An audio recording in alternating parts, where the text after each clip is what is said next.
was wrong with Adrian Broner post-fight saying he won that fight against Pacquiao. Hell no, he did not. He did not win that fight. Pacquiao was all over him. We don't have our own house, we don't have land, we don't have even food. We just, we have to work every day to make money to buy food. What happens when some of the greatest warriors to ever enter a boxing ring all agree on one thing? And what if that one thing is a name, a force of nature, a hurricane in human form, Manny Pacquiao? You see, when legends speak, the world listens. And when legends can't stop talking about how terrifyingly good Manny Pacquiao was in his prime, you know you're dealing with something bigger than just a good fighter. You're dealing with a phenomenon. A phenomenon that punched through weight classes like they were made of paper and danced around opponents like a tornado in sneakers. So, that's Manny P. That's extremely moving. Yes, We're moved. Yeah. Thanks so much. Okay, thank you. Let's face it, boxing has seen some greats. But when the gloves are hung up and the punches have stopped flying, what truly remains are the stories, the gasps, the awe, the disbelief. And Manny Pacquiao is at the center of many of those tales. From shocking legends into silence to making world champions look like amateurs, Pacquiao didn't just fight, he performed miracles. The kind that left even the cockiest pros wiping sweat from their brows in relief. They never had to face him in his prime. Ricky Hatton was one of the brave few who stepped into the fire. And boy, did he get scorched. Now this is a guy who had already fought Floyd Mayweather Jr. and lived to tell the tale, barely. But when he squared up with Manny Pacquiao, it was like watching a man run headfirst into a buzzsaw. Hatton, who prides himself on toughness, couldn't hide the truth. Manny's speed wasn't just fast, it was unfair, a blur of destruction, like fighting someone who didn't believe in the laws of physics. And yet, the story doesn't begin or end with Hatton. It's a tale of broken strategies, battered egos, and champions forced to admit that, yes, they too fell under the spell of the Pac-Man. Floyd Mayweather, known for his ego as much as his defense, gave Manny his flowers, not in press conferences, not when the cameras demanded it, but in those rare moments when the truth leaks through a smirk. Mayweather didn't just survive Manny, he escaped him. That's right, escaped. He got thoroughly beat decision-wise on that fight. I don't know what he was talking about when he said everybody knows he won the fight. Adrian Broner did not win that fight. And by the way, Jim Gray pointed out accurately, he averaged less than 8 punches around. What did I say when I interviewed him last week, huh, Jim? I said they say you don't throw punches, man. He said it ain't about how many, it's about the right time. But let's not skip ahead, because every champion Pacquiao faced brought something different to the ring. And each of them walked away changed physically, emotionally, spiritually. So buckle up, because this isn't just a stroll through boxing history. This is a no-holds-barred confession session from the biggest names in boxing, all testifying under the bright lights about the unrelenting force that was, and still is, Manny Pacquiao. Congratulations. This is a beautiful gym. I hope that there's a lot of people will inspire to train here. Thank you. Congrats. Mike. Congrats. Congratulations. Yes, beautiful. I'm here to support you. Thank you. Appreciate it, brother. Oscar De La Hoya found out the hard way. The Golden Boy, once untouchable, walked into that fight with Manny with the air of a man who had seen it all. But he hadn't seen Manny, not like that. De La Hoya entered the ring with pride, history, and championships. He left it questioning everything. Every punch Manny threw wasn't just fast, it was surgical. De La Hoya couldn't breathe, couldn't move. And then, like a tragic Shakespearean hero, admitted something no fighter should ever have to say, he knew it was over before it started. That fight, that wasn't just a loss. It was an exorcism. Pacquiao didn't just beat De La Hoya, he purged him from relevance. You know the great thing about Manny? He didn't just beat you with fists. He beat you with movement. He beat you with rhythm. He turned every match into a symphony, and every opponent into a guest conductor being let off a cliff. Floyd Mayweather, the untouchable maestro of defense, admitted that Manny was probably the best he'd ever faced. That's no small compliment from a man who could dodge bullets with shoulder rolls. But even Floyd couldn't deny that Pacquiao's angles, his footwork, his combinations, it all came together like jazz. Brutal, beautiful jazz. It kind of shocked me because Pacquiao tends to lead with his head, which is how Marquez got him in that third fight. Correct. But he was quicker. He was quicker. He was predictably more aggressive. He connected more. That 8th and 9th round, he was all over Adrian Broner. All over. And then there's Joshua Clottey. Now here's a man who, for reasons unknown, decided to walk into the storm with an umbrella made of ego. He didn't just lose, he folded like cheap origami. And years later, Clottey practically admitted what fans suspected: he never stood a chance. He was underpaid, underprepared, and outclassed. He couldn't even find the will to throw. Manny's punches came in flurries, like machine gun fire from every direction, and Clottey's only goal became survival. But Manny didn't just humble champions, he made them rethink their careers. Keith Thurman came in hot, full of bravado, calling himself the new king of the welterweights. But Manny was 40 years old. And he treated Thurman like a sparring dummy.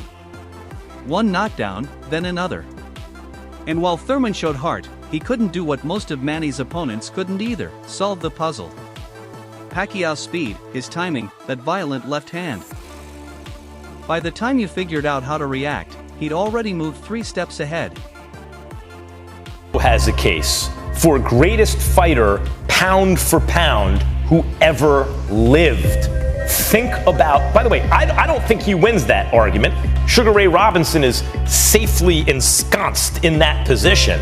But Henry Armstrong, Muhammad Ali, Harry Greb, Sam Langford, Floyd Mayweather, Pernell Whitaker, whoever else you want to mention. Even broadcasters couldn't keep neutral. Max Kellerman, a man who's made a career out of talking logic and stats, nearly exploded with admiration trying to describe how utterly ridiculous Manny's rise was. From flyweight all the way up to welterweight, winning lineal championships along the way. That's like a chess player winning world titles with every piece on the board. Nobody had done it before. Nobody's done it since. And odds are, nobody ever will. When Robert Garcia, one of the sharpest minds in boxing, compared Pacquiao's 8-division feat to Mayweather's undefeated record, he didn't even flinch. The undefeated record, impressive, sure. But anyone with a good promoter and a padded resume could get there. 8 divisions, though, that's a gladiator's resume. That's not picking fights. That's fighting everyone, anyone, anywhere, and still walking out with your arms raised. Because I'm sure mentally you prepared as well as physically prepared, Shane, but you know. They have shuttles. Yeah, they have shuttles, bro. Just in case. Shane. No, Shane took everything. With Pacquiao. I remember one thing. I remember him wrapping his hands. Pacquiao. Because he wraps his own hands. Yeah. And he kept asking me. Antonio Margarito learned the hard way what happens when you underestimate Pacquiao. He thought his size would matter. He thought being a bigger man meant something. But Manny made him look like a lumbering axe. Punch after punch, round after round, Pacquiao painted his face with leather. By the end of the fight, Margarito wasn't just beaten, he was medically rearranged. Bones shattered, spirit broken, and the idea of size advantage thrown out the window. Mike Tyson, the baddest man on the planet, had no problem calling it like it is. According to him, Pacquiao wasn't just good, he was sensational. The kind of fighter who made you question reality. Because when you watched him fight, it was like watching someone who hacked the rules of boxing and rewrote the code. Even legendary promoter Bob Arum didn't hide his awe. He saw in Manny the same spirit he once saw in Muhammad Ali. Not just in the ring, but outside it. A force that transcended boxing. A personality that lifted nations and punched through politics. A man who, with nothing but fists and a smile, became a hero to millions. We have to see that fight. So Pacquiao's peak was just about as good as anyone in history. Now, I'd have favored Mayweather back then. He's the naturally larger fighter. And that's the point. When you talk about pound for pound, if a fighter moves up out of his natural weight class and can still compete with the best who ever did it. What does that mean about the quality of that fighter's prime, pound for pound? Tim Bradley, who faced both Manny and Terrence Crawford, gave us a masterclass in insight. According to him, Manny wasn't just a fast starter, Manny, because Pacquiao wasn't just power or speed. He was instinct, a living, breathing reflex machine. He didn't react, he anticipated. While you were throwing your first jab, Manny was landing his third. And let's not forget the subtle psychological warfare. Manny smiled at you, laughed, looked like a choir boy, but then he'd break your ribs with the same fist. That contradiction, the gentleman outside the ring and the demon inside it, left opponents mentally disarmed. They couldn't hate him. And when you can't hate the guy pounding your face, it's a whole different kind of pain. Nice to meet you, Alex. Thank you. How was it? Amazing. Thank you for all the hospitality. Sorry I wasn't able to come and see you guys with everything that was going on. It's okay, thank you. Let's rewind for a second. How often do boxing legends, notorious for guarding their egos like championship belts, collectively lower their shades, tip their hats, and say, "That guy? Yeah, that guy was built different." You'd think it was once in a generation. But here's the twist, Manny Pacquiao is that generation. Even trainers, grizzled veterans of the corner who'd seen hundreds of fighters come and go like seasonal flu, started acting like wide-eyed teenagers. Whenever Manny entered the gym, the sound of those mitts thudding under Pacquiao's gloves, that wasn't just training. That was jazz. That was chaos with a rhythm. They'd hear it and pause mid-sentence. Conversations about rent or politics would stop dead. Why? Because the Southpaw Symphony was in session. Brandon Rios made Pacquiao look lightning fast, and then when he fought Tim, made him look fast, but not as fast. Now, Tim's not necessarily known as a fast guy. I am. He's gonna have to be a fast guy who's fast. It's all relative. Speed is a relative thing. Did he just say he's faster than me? Oh my gosh. That's hilarious. Opponents knew they were in trouble when their best punch connected flush and Pacquiao just smiled. You could clock him with an uppercut from Zeus himself, and Pacquiao would bounce on his toes like he just caught a whiff of adobo simmering nearby. You don't fight that kind of man, you just try to survive him. Let's not forget the commentators. These are professionals trained to maintain composure. But during a Pacquiao fight, even the most buttoned-up announcers started sounding like fans in the bleachers. They'd lose track of the round, mispronounce names, shout over each other like kids fighting for the controller. And who could blame them? Watching Manny box was like trying to narrate a wildfire. Everything happened too fast, too dangerously, and too beautifully. And then there's the body movement. Pacquiao didn't just throw punches. He launched missiles with his whole body. His angles were so sharp they needed warning signs. He didn't come straight at you. He zigzagged, darted, weaved like a hummingbird on an energy drink spree. If you blinked, he was behind you. Blink again, and he's already tattooed your jaw with a 4-punch combo. Blink one more time, you're staring up at the ring lights wondering if you just slipped on sweat or got hit by a comet. He's fat. He's not really known as a fast guy. It's like, what am I known for, kid? Like, really? Like, really? Fat? Ah, man. He gonna learn November 22nd, what fast is all about. Manny Pacquiao, lightning fast feet, reflexes, angles. And yet, with all that ferocity, he had the face of a man who'd help you fix your flat tire and share a laugh afterward. That was part of the trick. Fighters were prepared to meet a demon in the ring. But instead, they got humbled by a smiling tornado with calves made of industrial steel. Trainers tried to prepare for him. Oh, they tried. We're going to train for his speed, they said. We've got a southpaw strategy. But once that bell rang and Pacquiao started zipping around like a caffeine-infused pinball, all that prep work turned into warm-up exercises for a beatdown. Some fighters even tried trash talk. Bad idea. Trash talk requires time to deliver. And by the time they got through their first insult, Pacquiao had already hit them 4 times, switched stances, and winked at their coach. You don't insult the storm, you board up your windows and pray. Good luck to him though, man. Good luck to him. He's faster than me? Really? Are you serious? Al-Jury's faster than me? Are you serious? Come on, man. You gotta be kidding me. You gotta be kidding me, man. You're taller, but not faster. In the history of boxing, very few have aged like fine wine in the ring. Most fighters start collecting damage like old cars collect rust. Not Manny. He adapted. He evolved. He became a smarter, deadlier version of his younger self. In his late 30s, he was outpacing guys 10 years younger and making it look casual. Not easy, casual. Now some skeptics would say, well, he lost some fights. And yes, because he actually fought killers. While other boxers were padding records like overzealous accountants, Manny was saying, line him up. He didn't run from challenges.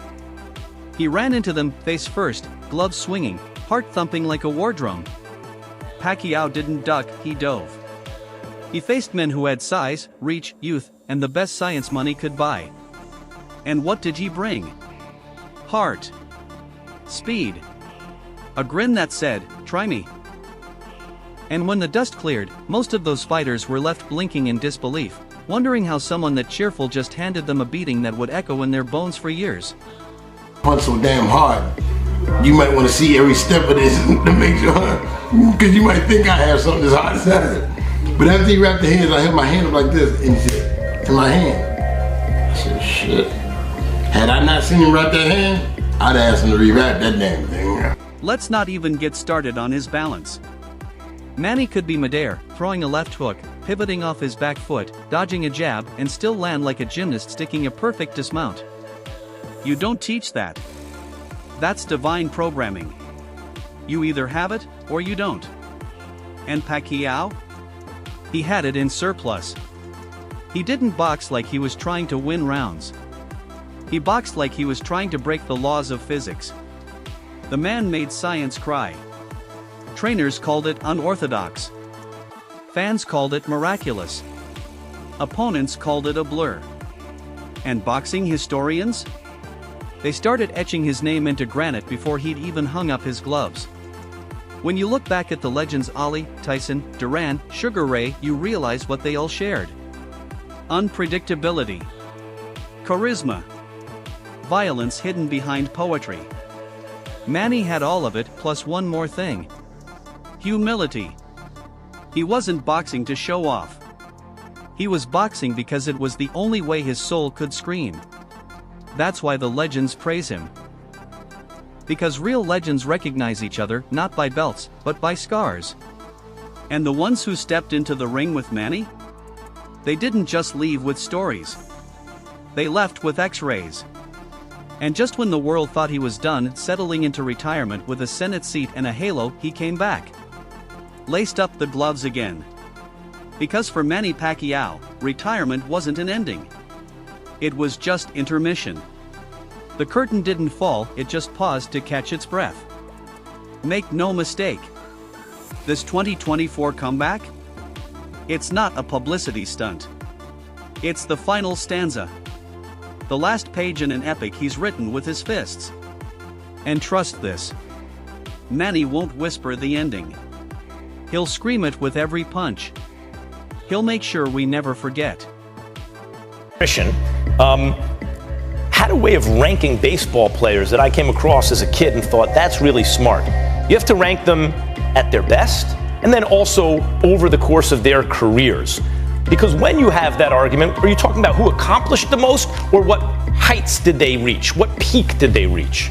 Take either for Pacquiao. Take his peak. Was it at 140 pounds when he obliterated Ricky Hatton, Miguel Cotto, and then Oscar De La Hoya, though that was at 147? Was that Pacquiao's peak? Because remember, that's when the Mayweather-Pacquiao hype actually reached fever pitch. Oh my God. So for the skeptics out there, the ones asking, why come back? Because legends don't fade quietly. They leave echoes. And Manny Pacquiao? He's ready to echo one last time. This isn't about nostalgia. It's about unfinished business. One last symphony for the fans. One last storm for the ring. One last hurricane in gloves. So whether you followed him since the flyweight days, or you just stumbled on this channel, understand this. What we're witnessing is historic. A man whose fists wrote entire chapters in boxing lore is picking up the pen again. And when he steps through those ropes, it won't just be another fight. It'll be a moment. A moment you'll want to remember. A moment you'll tell your grandkids about. A moment when time stood still. And Manny Pacquiao started dancing again. Subscribe to the channel so you don't miss the madness. Like the video if you're ready for the comeback of the century. And comment your favorite Pacquiao moment below. We want to hear the war stories. Because history isn't finished yet. And neither is Manny.